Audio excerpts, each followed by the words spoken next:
joining the webinar series. Those who are joining for the first time, I welcome you all.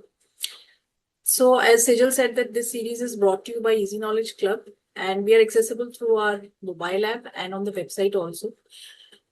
Before we begin, I would like to take a moment to introduce the spirit behind this session. Easy Knowledge Club is a vibrant community created with a simple vision to make learning practical, accessible, and meaningful for everyone. Our community brings together founders, subject matter experts, professionals, mentors, and investors who believe in the power of sharing knowledge and collective growth.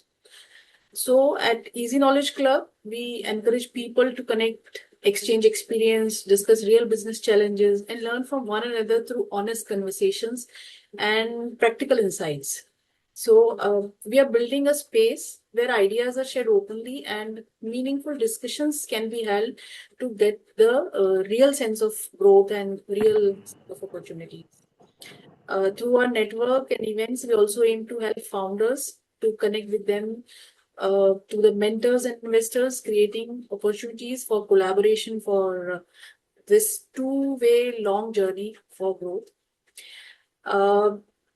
In the same sense, today's topic perfectly fits to this mission because one of the biggest challenges for any growing business is knowing how to evolve the team so that the company can scale. As Sejal rightly said, that those things who are helpful to grow from 0 to 1 may not be helpful from growing 1 to 100. So that is really true. And being a founder background, you all will agree that there are two sets of people in the company. You may call one set as a builders and the second set as a scalers. So builders are those who thrive, who fast move, who can create a momentum from scratch, who are the reasons to grow the organizations. But scalers are those people who maintain the growth and who can build the systems and the processes to get the sustainable growth process. So today we'll explore more about this, and we have our expert, Mr. Anuurag ji, with us. So he will be taking you all through this journey. That was the difference between builders and scalers, how early hiring decisions can shape the company's culture and the growth. So there are multiple aspects of this topic. So let's learn together with Anuurag ji. So I most welcome Anuurag ji. It's up to you, Anuurag ji. Please take it forward. Thank you, Raki, and good evening, Amit also, and good evening to all the participants and team members from Easy Knowledge Club. So I think a warm welcome from me. I run Growth Centric, so a warm welcome from Growth Centric as well. And I hope you find the next 51 minutes engaging and useful and not a waste of your time. Just to set the context and give you a perspective as to who this animal called Anurag is, and is he going to give us gyan and so on. So my name is Anurag. I have been an HR professional all my life. I think I worked 20 years in the corporate space, and for the past few years I'm running Growth Centric. So when I was working, the role largely was in the growth stage environment, incubating and scaling organizations, both as an HR journalist and a specialist. So I've set up GCCs, I have set up startups, I have closed startups also. And I have worked, and as part of Growth Centric, I've worked with startups as well in terms of helping them with talent strategies, and so on and so forth.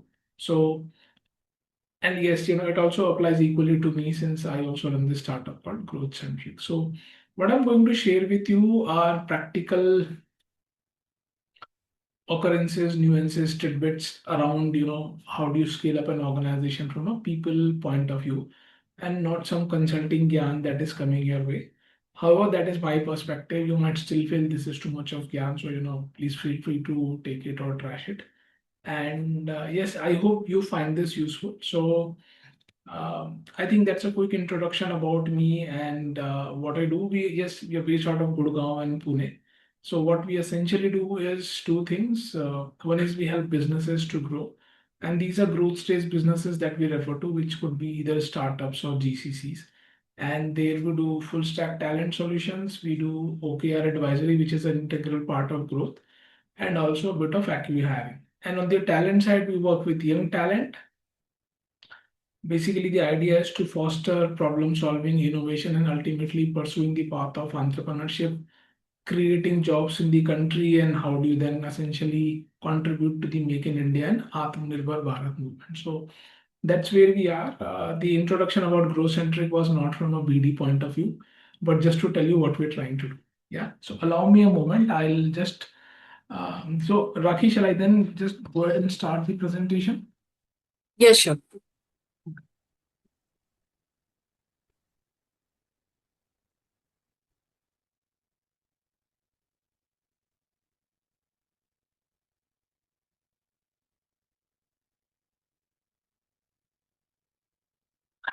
Can you see my screen? We can, yes. Okay. So I've tried to keep it very simple, easy to understand without any jargons and all. If you have any questions, I think we'll go through the PPT and we can take questions at the end. Okay.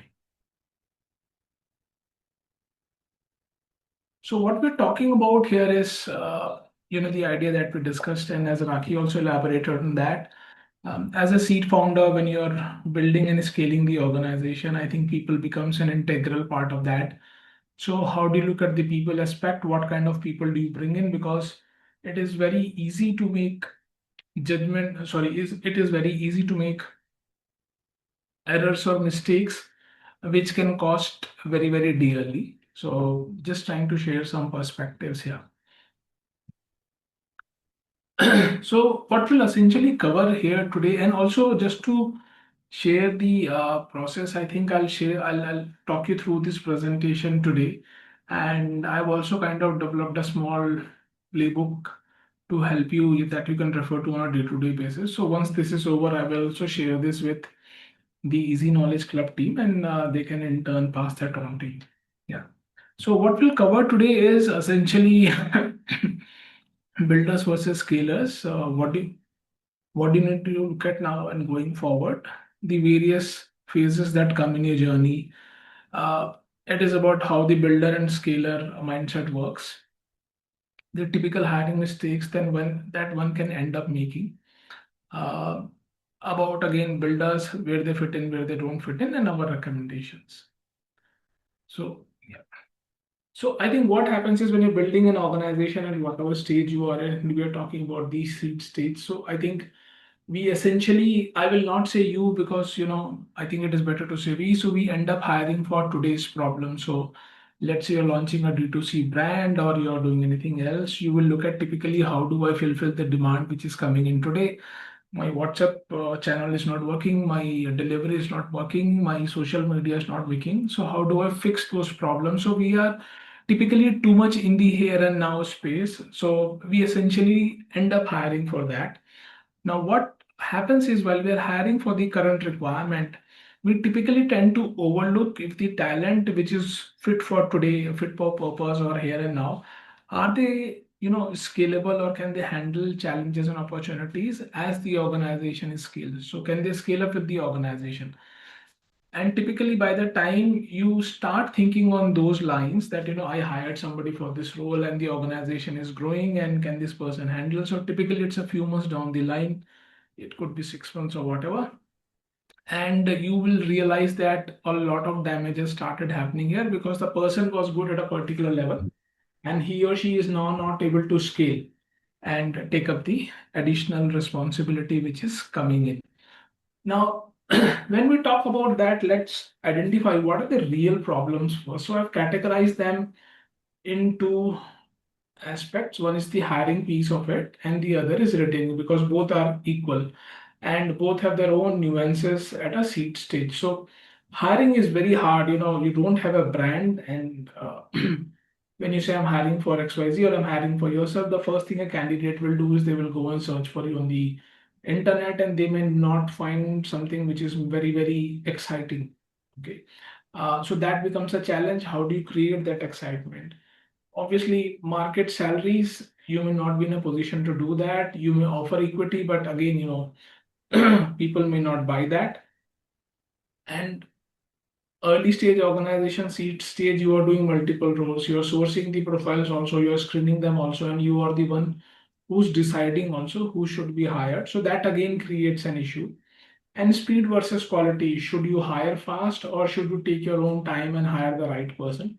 So if you're hiring fast, it has its own challenges. And if you are doing a quality job, so again, while it is taking time, the role creates the vacant role starts creating an impact on the organization. And the hardest part to sum it up in the hiring space is how do you convince good people to bet on you or take the risk with you that come and join us, try for 6 months even, or maybe 9 months or so, correct? So that becomes very, very difficult. So while hiring is difficult, I think retaining is even more difficult because so what I'm trying to say is people may leave the organization for these 5 reasons listed below, though there can be many more reasons for that. So one is I think since it's the founders organization, it is normal that they get very, very involved and people see that as micromanagement. So they may feel that somebody's breathing down their neck and I can't work like this. And again, because today times have changed, people are not looking at long-term employment. So they think every 3 months I should be promoted and so on. So they feel I joined to build, I'm not executing, there is no growth, etc. Compensation does not evolve as they see their batchmates or peers working in other organizations. So again, that starts hitting them. And hustle and everything is good, when you're 5 people. I'm sorry, there is a typo here. So hustle and the related aspects are good when you're about 5, 6, 10 people.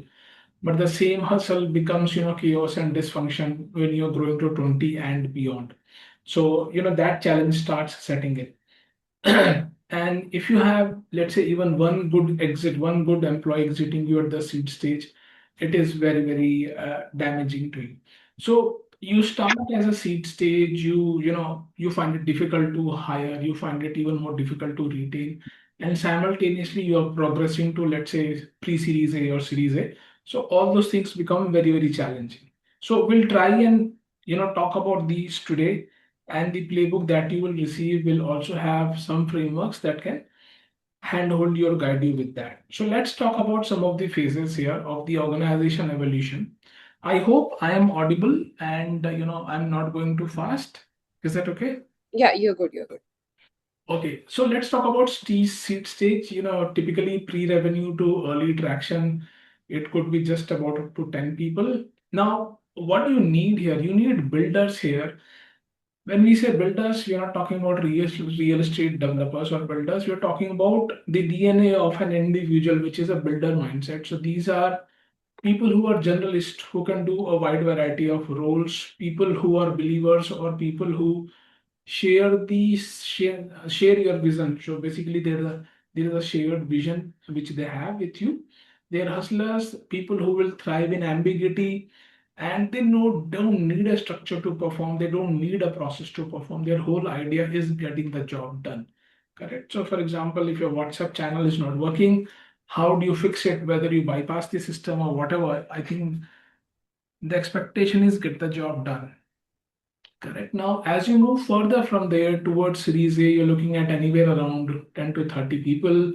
So you have a product market fit in place and you are beginning to see revenue, which is kind of recurring also. What you need here are early scalers. So while we're talking builders and scalers, I think the next slide talks about the different aspects of who a builder is and who a scaler is. So scalers typically are people who work largely in a very process oriented, or not, let's not use the word very, but who are process oriented, can work in systems, think on structures and so on and so forth, right? So structure setters, process builders, people who have seen what scale looks like, correct? So for example, let's say somebody has worked in Flipkart, he or she knows how processes work, how system works, correct? For example, you're trying to onboard customers or clients. What is that process, correct? So they may not have designed the process, but they have been through that process, so they know how a process works. And when you're moving further, you're going series B plus, so it is typically you're looking at anywhere in excess of 30 people. So it's seeming to be a proven model and you're doing well. You're scaling up fast with all the funding in your kitty. So there, I think you cannot compromise with your structure, systems, and process orientation, because that is what gets embedded in the organization and that is what will help it to scale. So people who can create systems, so if you're building a pan India organization, now you cannot expect chaos to be in every city or every outlet that you're running. You need processes and systems. You need a POS, which is very, very process driven. You need, and a customer comes to your store and buys something and he or she has a view, so there has to be very clear. I'm just giving very small examples. A process of objection handling also. So you cannot expect that in the absence of a objection handling process, the staff at the store will handle it on their own on the fly. No, that will be pure disaster. So structures and systems become the driving force here. So coming to a builder and scaler. So I think it's not that anybody could be a builder or anybody could be a scaler. I think it's about the fundamental DNA which is inherent in all of us as individuals. So let's understand the typical traits of a builder vis-a-vis a scaler. So if we say what is an environment that both of them will flourish or thrive in, so I think builders are more comfortable in ambiguity because their whole objective is to get the job done, whereas a scaler will say, no, I will follow a process or a structure. So, that's the differentiation. Aligned with this is because there is no system structure, they work very well in a highly autonomous environment. They don't need somebody supervising them, or as we mentioned earlier, somebody to be constantly micromanaging them. They would view this as micromanagement or somebody breathing down their neck. Whereas a scaler needs systems, structures, and all those things to operate with. A builder is happy with what he or she is producing as an output, whereas for a scaler, it is, outcomes at scale. So if you're running 10 stores, a builder may be happy with the output at one store, whereas a scaler will see, okay, out of 10, what have 10 produced, is it working at scale? We've spoken about the process orientation. So builders don't like processes, so they hate it when the processes come. And similarly, scalers cannot work in the absence of a process.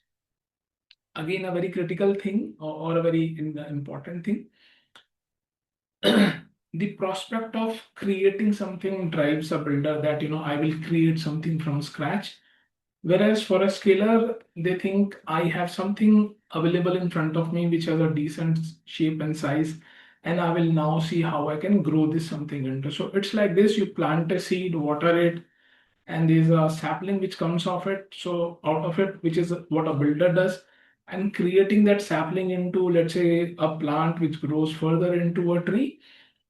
Typically, a scaler does that. So at a seed stage, what you need essentially is these are generalists who are not specialists, generalists with a builder DNA,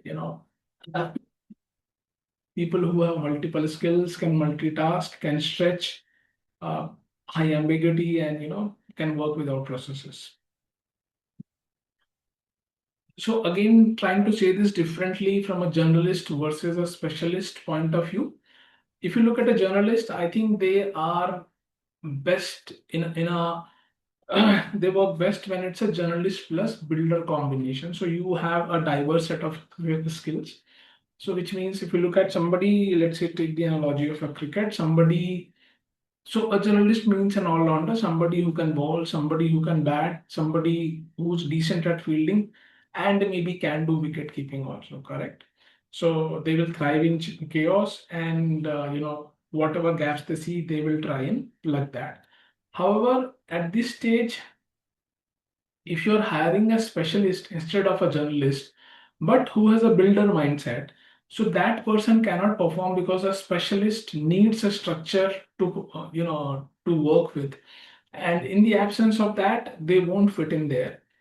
Coming to the specialist, if you're hiring somebody when you should have hired a specialist or journalist plus scaler, again, because it's a journalist, they do not bring in-depth expertise. Going back to the analogy of cricket, so a fast bowler will have the knack of throwing yorkers every now and then when he sees that the batsman the batter might hit him out of the ground. Whereas somebody who's an all-rounder would be best, try to throw some medium pace rather than the nuances of throwing a Yorker or something like that. Similarly, at a Series A stage, because the whole point is that you've set up an organization to grow. So when you're moving from seed to, let's say, a Series A stage, you need a specialist plus a scaler, a specialist who can own a function and scale the function that he or she is managing with appropriate systems and processes in place so that you can continue scaling seamlessly. The next slide basically trying to showcase some, I would say, instances how hiring can go wrong or does go wrong. And again, it is not intentional. Nobody does that out of willingness. It just happens. So I think the first thing is the speed trap, because there is a role vacant and you think the world is burning. So you need to fill it at any cost. So I think because the speed takes priority, we end up ignoring some of the other things or even some red flags which may have been there, and so the role's urgency becomes your key priority, and that becomes a trap because the hiring is not happening, right? Because we are overlooking certain things there. One of the common things that we have seen in all organizations and typically seed sales organizations is when people are hiring, we see a lot of referral requests going around now. Typically, people expect that referral will bring me somebody who somebody has worked with and is a trustworthy resource, which is okay. But please remember that trust does not always bring certainty along with it. When I say certainty, that if somebody is recommending a person, well, they may be doing out of good intent, but there is no guarantee that the person who's been referred will fire in your environment also or not. I'm sorry. Some founders, fall in the pedigree trap. So they want to only hire people who come from established companies and institutes. And typically these people cannot perform without a structure in place. So that's a very, very dangerous trap to get into. Fourth one is my favorite because I've seen that happen a lot. The instinct and the culture trap. So what happens is there is a lot of bias which sets in here. So where the founder or the hiring manager feels that I will hire this person because I get that vibe about him or her. Now the person looks good, or he comes from this college, or he comes from this company, or he thinks like me, or he dresses like me. There could be various nuances. So these are all instincts that they tell them that this person will fit. Your insight asks you, what does the person fit for? But then again, because the instinct takes over insight, we end up brushing that aside and go ahead and make the hire. The other is the culture trap here. So you might enjoy talking to that person on the phone, sorry, while having a chai, coffee, beer, or whatever. But that does not mean it will translate into, again, the aspect of shared vision where everybody's working hard, you're trying to get a product or an update out, and you're working extended hours, and then you realize that oh sorry, the person thinks differently than what I thought that he or she does. So these are traps that, or these are instances which happen very, very frequently, and again, these are not intentional, these just happen, so good to be aware of them. The other is urgency blindness. So I think it ties up with number one, which is the speed trap. So while we are hiring very, very rapidly, and let's say you find a person who you think is the right fit to do things today, but then the point is you will not always be at the current stage. You may be raising your next round in the next 9 to 12 months time, and maybe the next round in another 9 months time. So will the person be able to do the same job but in a very, very evolved and scaled up environment at that point of time? So that again is something that needs to be thought of while making these decisions. So at times we hire builders, and obviously the organization will scale, but not everybody may be able to scale. So what do you do then? And please remember, I am talking from a perspective that you may be at seed stage today, but you will scale up very, very soon. So how does that entire track will have to look like? So if somebody is a good builder, they were of tremendous help to you and you love them for what they did to you in the seed stage, but you now feel they're faltering. So that doesn't mean they're underperforming. It simply means that they are not the right fits for the current context. They may again flourish in another builder environment. So if you have some other aspects of the organization which is in a build phase, so maybe you can look at them getting into that kind of environment should a role persist there. Simultaneously, to ensure that there is no impact to the organization, you should look at bringing in a scaler, and you need to be honest to the one who may get replaced and the other people in the organization as to why this change is being brought up. And if it doesn't work out, there is no role where you can accommodate the person where he or she will be a good fit.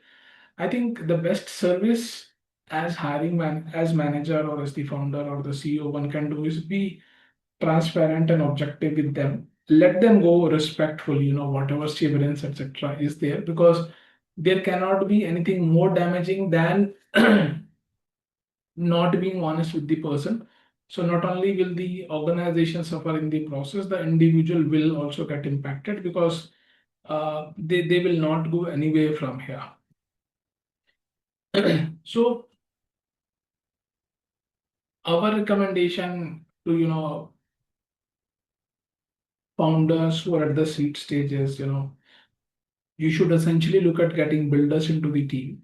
Uh, as we have discussed the traits of the builder, but that having said, I think you should have one or two people who can think from a structure point of view, from a systems point of view, from a process point of view, who can at least think to an extent, okay, two, three steps ahead. Now, the question is, how do you do that? You may not hire them directly, you may not have them full time as employees because then, they may again not be fit in to the environment that you have now. So the idea may be that you could have some advisors to handle you, work with you.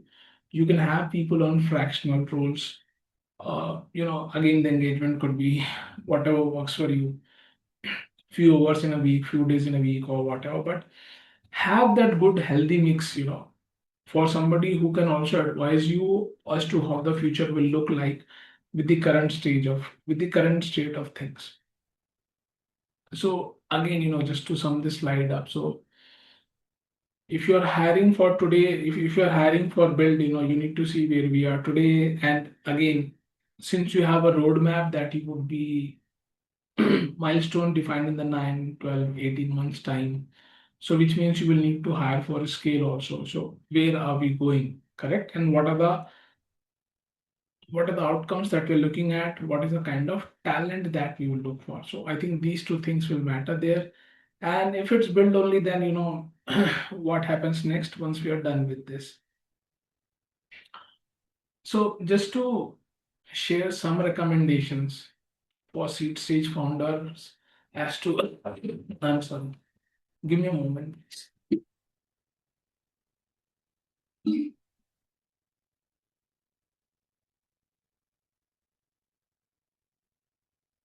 Your you can call it people strategy, HR strategy, whatever name, some points to remember, which I think may be helpful is essentially hire for what you're doing today, but with an eye ahead. So presume, as I said in the previous slide, if you're hiring 10 people, hire 8 which are builders, maybe have some advisors or fractional people who can tell you how to scale and what needs to change as you scale there. One of the very key things is while you hire to get the job done, but uh, recklessness should not set in there. Like we said, anything to justify means no, that should not be the approach. You'd also hire for people who bring in a very, very strong ownership mindset because unless they have that mindset, they will not be able to accomplish whatever the task that is being assigned to them in the builder environment. Now, bringing in the ownership mindset is one, letting it flourish is another, because if you continue to micromanage, if you do not delegate, if you do not trust these people, so while they may have the right builder skills and the ownership mindset, I think the whole thing will just get destroyed and their appetite also may get killed here. So please create environment which will let the ownership mindset flourish. Again, since hiring is difficult and retaining is even more difficult, so how do you go about it?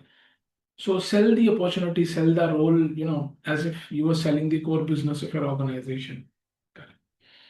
And it is very easy to say that somebody is not performing, let me fire them and I'll hire a new person, which is fair enough. But take a moment to pause and think, is that person, can you turn that person around? Can you retain the person before you decide to do anything drastic?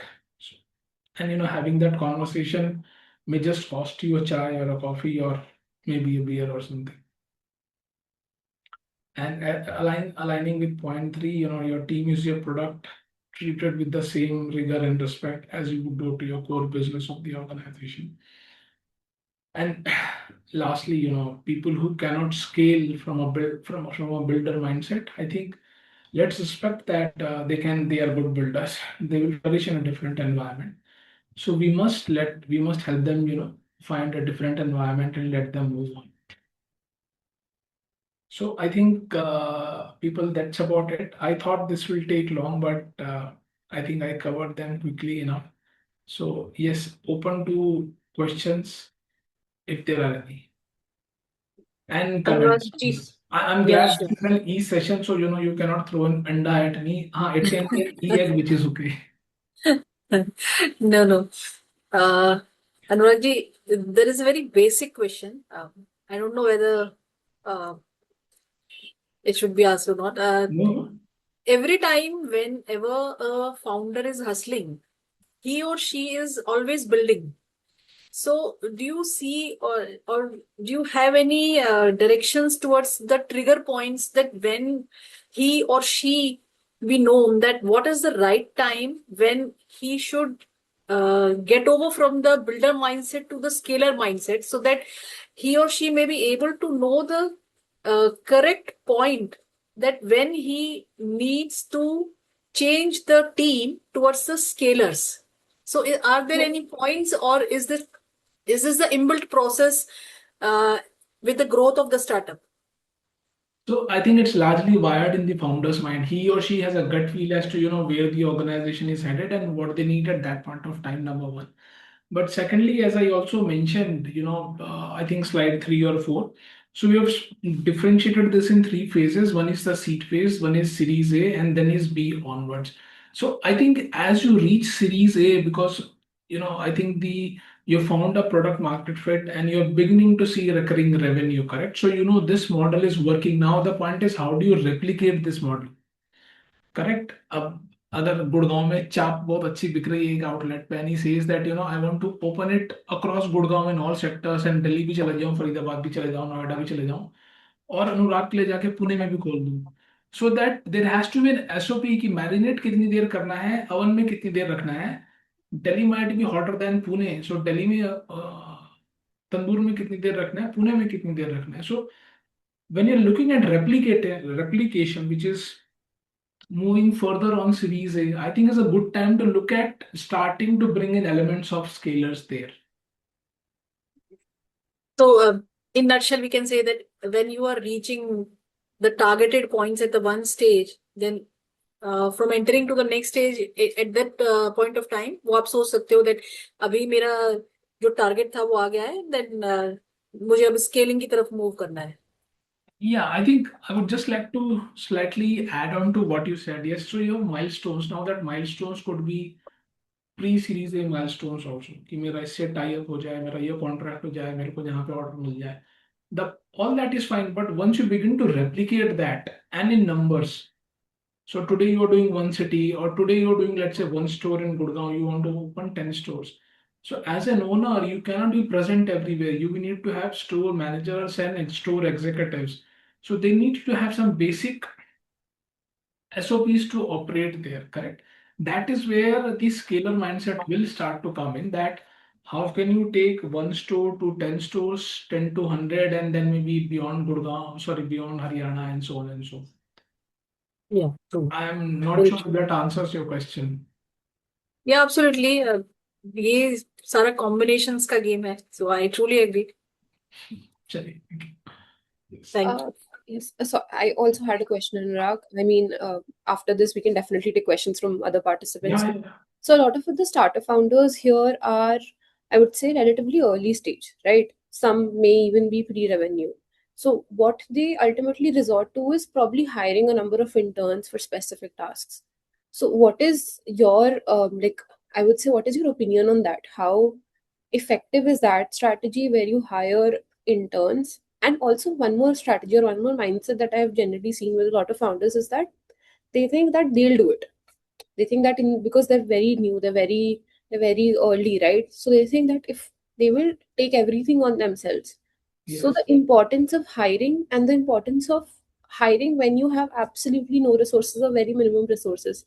That kind of smart hiring is something that would be really helpful if you could talk about that. Yes. So I think very important question, and I think everybody struggles with it. Struggles with it. I also did struggle with it when I was, some time back. So I think hiring interns, we daily keep on seeing post founders, office intern, and so on and so forth. So I think it is necessary to have the right resources available with you so that they can fire for you. Correct. Now, I think there needs to be healthy mix, which I called a hybrid mix. So you will need to see if you're hiring, if you need 10 people, there are some roles which can be, staffed with intern hiring, number one. I'll come to that again here. But there are some roles that you will need dedicated people who have some sort of skill set because if we are saying we want hustlers in the initial stage, and in turn I don't know how much of hustle they will do. They might do that for a week and then they will say boss बहुत हो गया मैं तो जा रहा हूँ मैं तो जा रही हूँ मेरे एग्जाम्स है correct.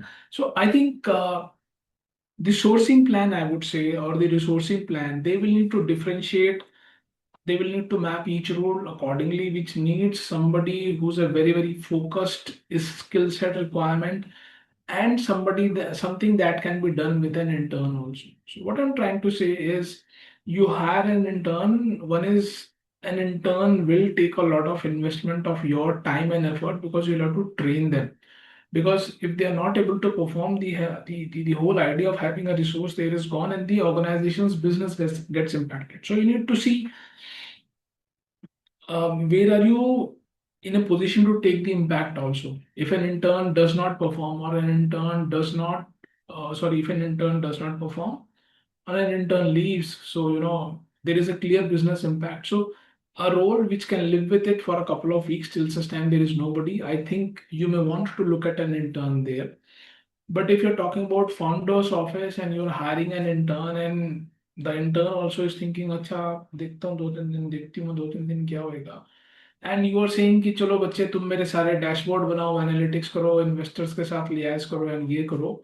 If that intern were to leave, I think you will be in a terrible situation. So I think look at the impact of the role and map them accordingly, and basis that you should do your resourcing mix.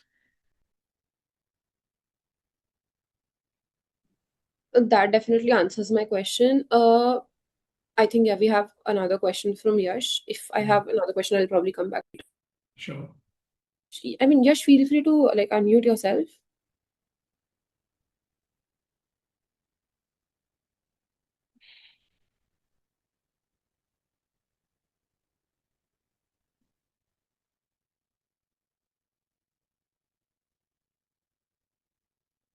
Uh, Not sure. I think Yash is facing some challenge. You can either write your question on the chat box or feel free to like unmute yourselves as well. So, any other question we have?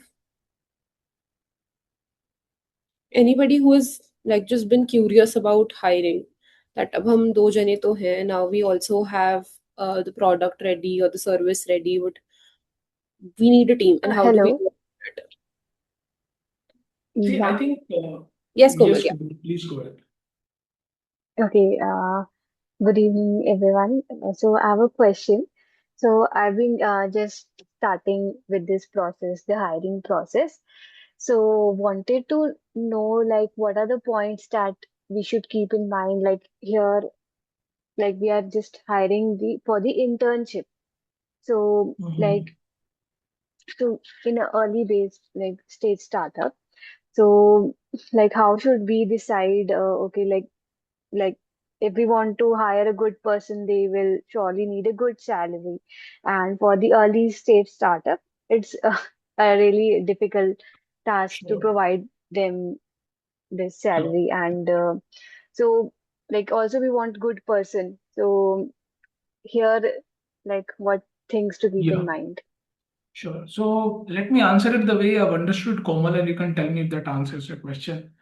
So I think yes, many early stage organizations do resort to hiring interns. Now, I think fair approach given the limited resources. But one is I answered Sejal's question, so I think please do consider that. The other is please also look at why are you hiring an intern? Is it because you want to treat them as cheap labor or free labor? If the idea is, I would suggest don't do that, please. Correct. Let's respect people as much as we respect interns to respect us. So my thought is don't look at interns as cheap labor or free labor. Yes, they will come relatively inexpensive to experienced people.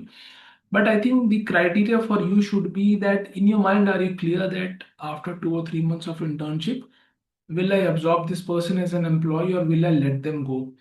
So my idea is if your idea is I will let them go after 3 months, very clearly you're flirting with danger. The way I look at interns is we consider interns to be a pathway to our organization. So we observe them for 3 months. We pay them stipend. It's not free. We pay them stipend.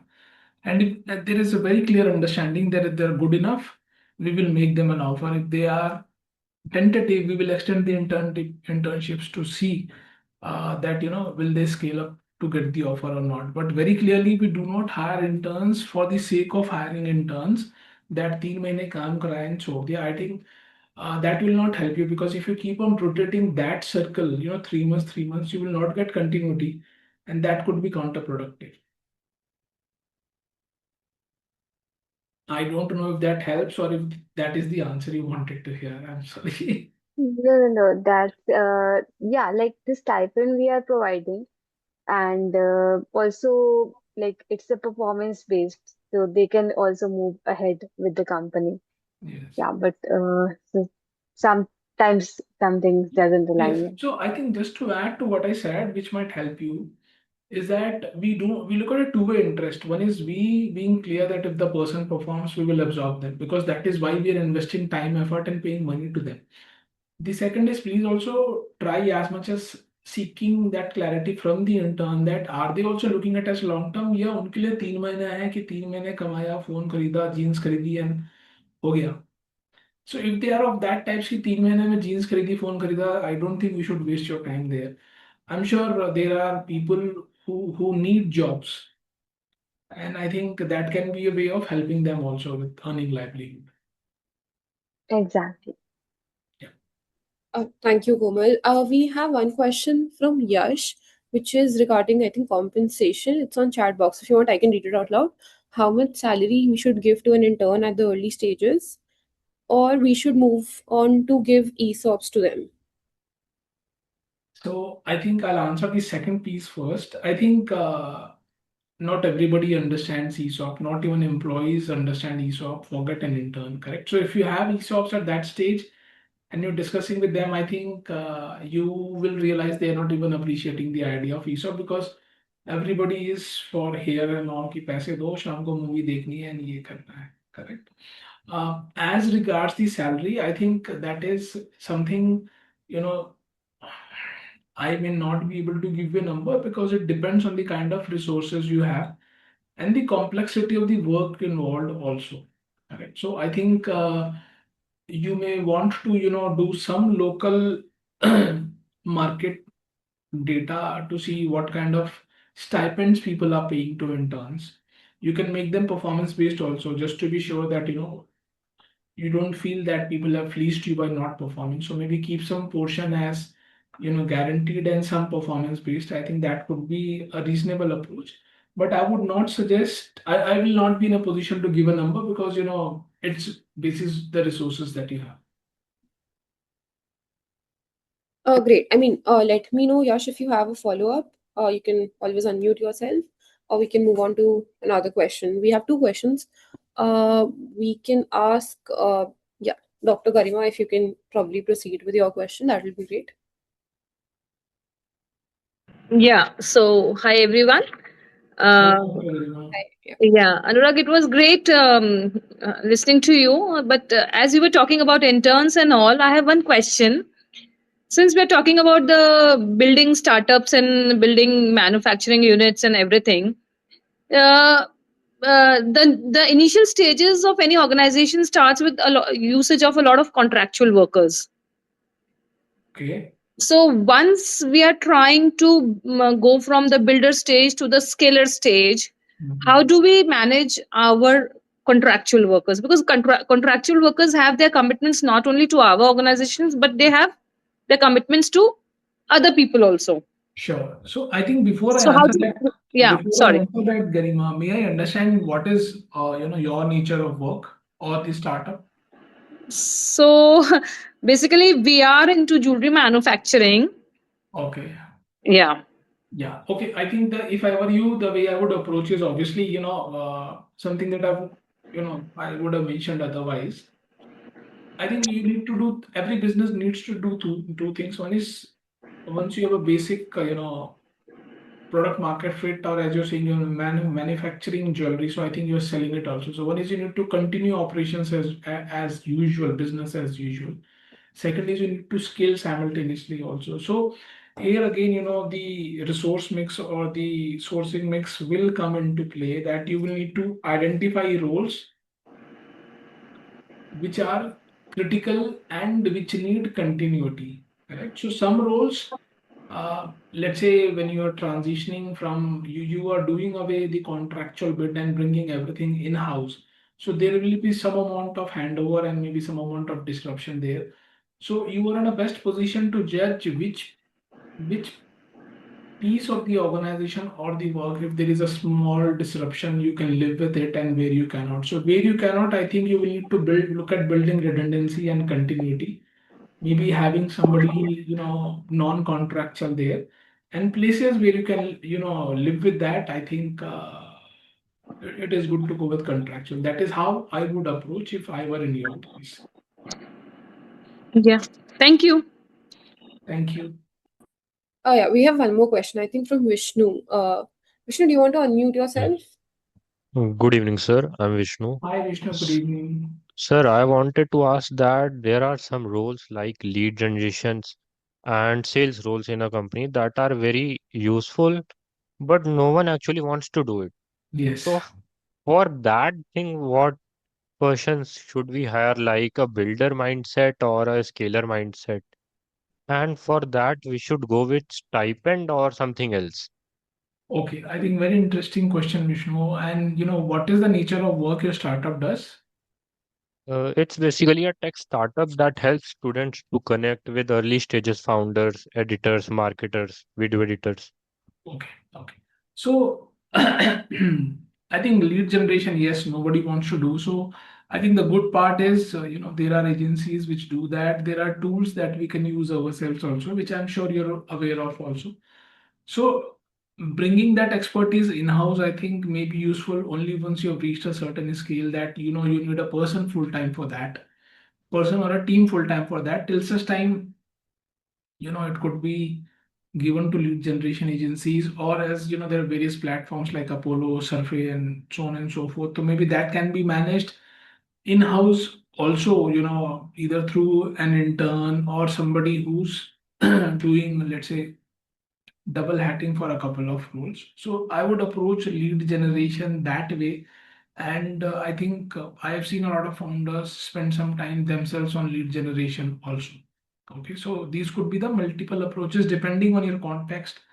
One can look at, but whatever approach you adopt, Vishnu, my suggestion would be you should never be hands off from the lead generation process, because that is ultimately what is bringing the business onto you. So even if you are even if you're not doing it yourself, I think please be very glued on to that too, and keep a continuous or continuously keep on monitoring that.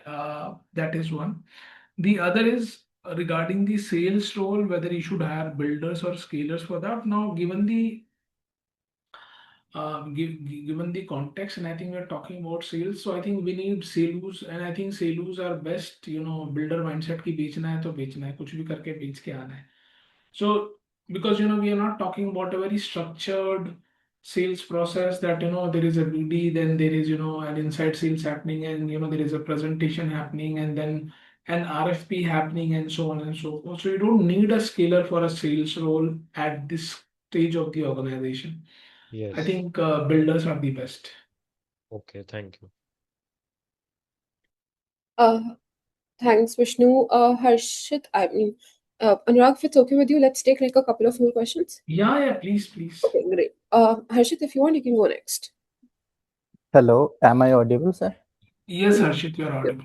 Okay, so good afternoon, everyone. So my question to you is, 6 months back, when we were building the product, we hired 3 interns in the company. A 6 month training interns, which every engineering college have the last semester you can do a training in any company. So there were 3 students doing training, and I put 2 month time to train them, and out of which right now, so one is very useful resources for the company, and he is a very builder mindset person, and he learned a lot from the company, and now he get job in a multinational company also. So now how can I want to keep him in the company, but his salary is very high. So how can I keep him in the company? And the product R&D is already done. So I need more builder in the sales marketing part area. So if I have to give him equity in the company, so her expertise is in the building the product, but we need more people in the sales marketing. So what should I do for further? No, I think you're saying you hired a few interns. One of them was very good. You wanted to hire her, but she got a job with an MNC, and their salary level, the salary that they've offered is very high as compared to you. So you are thinking if you should offer her ESOPs to make her join you. Is that correct? Yes, sir. Okay, so I think that is a risk that all of us always have, because we cannot compete with funded startups and established MNCs and so on and so forth. That is a risk that we will always carry. We will, as in, startups which are not there yet. Even startups at Series A lose people to heavily funded startups in other places. So I think the way I would approach is, please understand what her expectations in life are, what she wants to do over the next 5, 6, 10 years. Get a sense of that. Is she, purpose driven, or is she a materialist that I want to earn money and then spend this and splurge on this and that, and also one is understand her mindset, I would say. And once you've done that, if you think that uh, the mindset that she is sharing, you will be, it kind of aligns to what you may be willing to offer her. So the prospect of building and creating something she will not get in an MNC. So I think the value proposition needs to be conveyed. And look, if there is a shared vision, or she can share your vision, if she can share your vision, so which means that she sees purpose in continuing with you over a long term period of time. So I think one is that, because if that happens, a lot of things would become easier, number one. Second is, yes, if you see that this approach is working fine in terms of helping understand the value proposition, the role that she can play, and so on, maybe you could broach the aspect of stock options, number two. And the third is, because you found her so good and you want to retain her, my question to you is, if she is that good and if she stays, do you think you can offer her something bigger? Can you offer her some title, or let's say core team member, founding team member, or let's say, organization do inducted co-founders also? That is something that we actively, mention to young talent who comes with her, because My point is simple. If somebody is helping us grow and they're helping us grow meaningfully, then why restrict ourselves in rewarding them also? So that is another option that you may want to evaluate and share with her.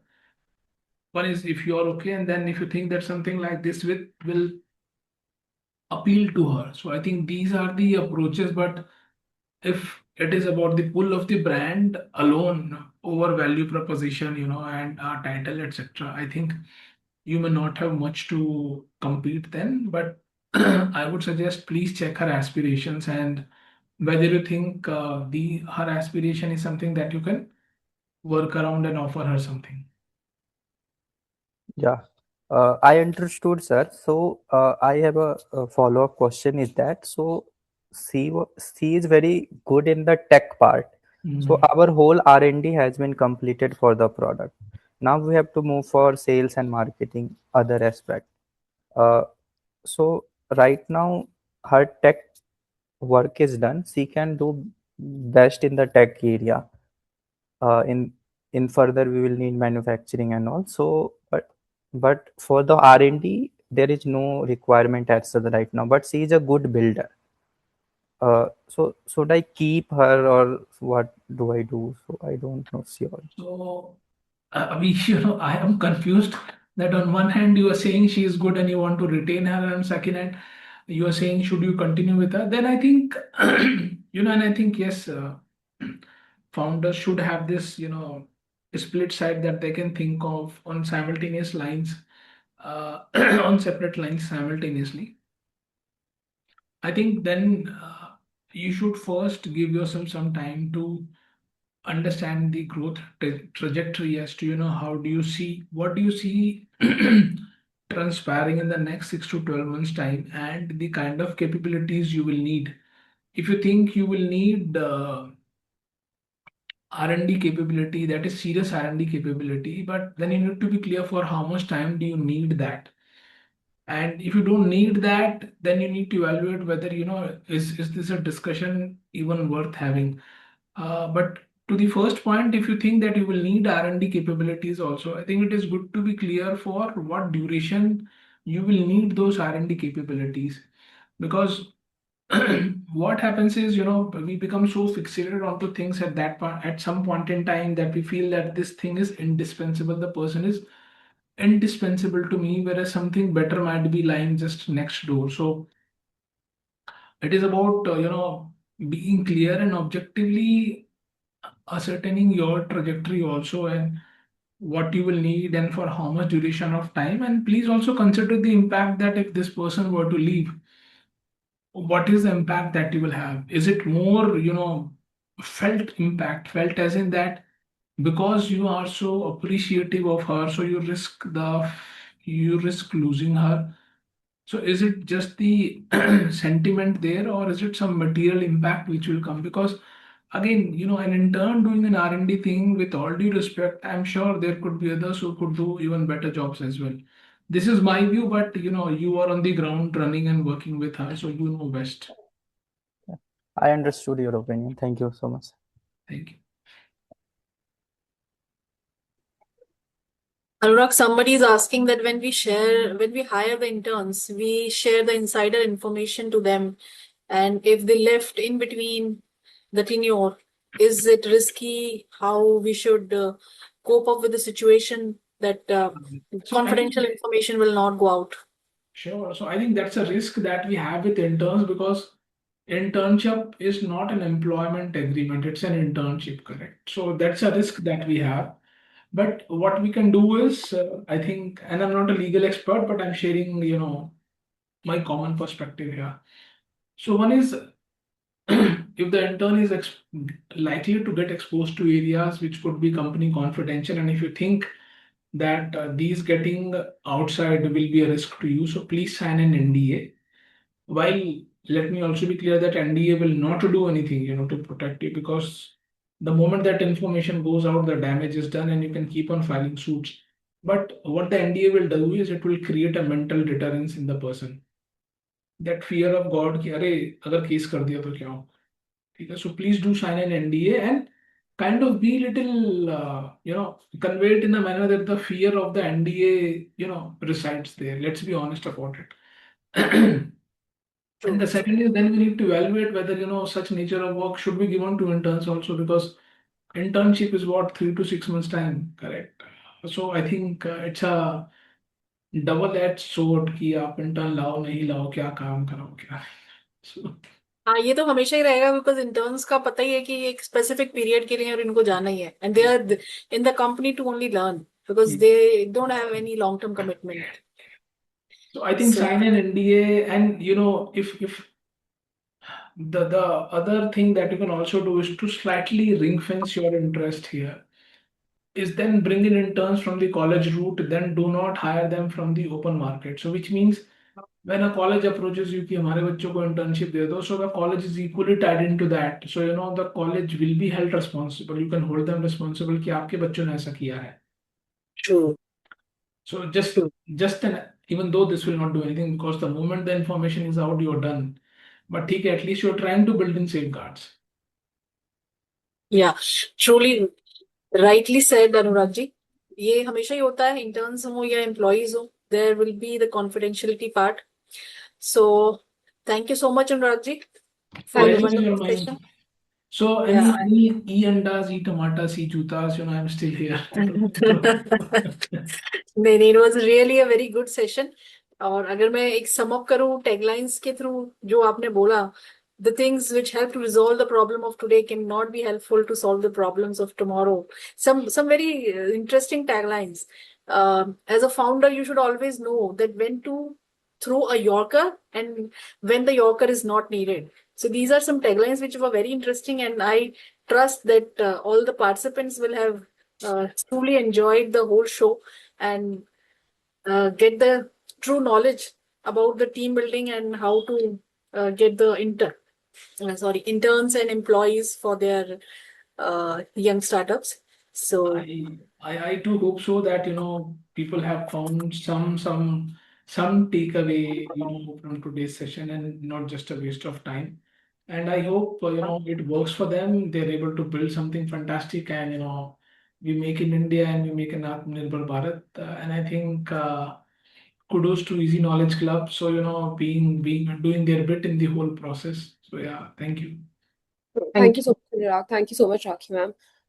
Before I sum up this session again, I would just like to thank you again. You were actually able to help some real life problems here, as we could see from the questions. And I mean, this is for all the participants here. This is the kind of webinars and this is the kind of sessions that Easy Knowledge Club provides.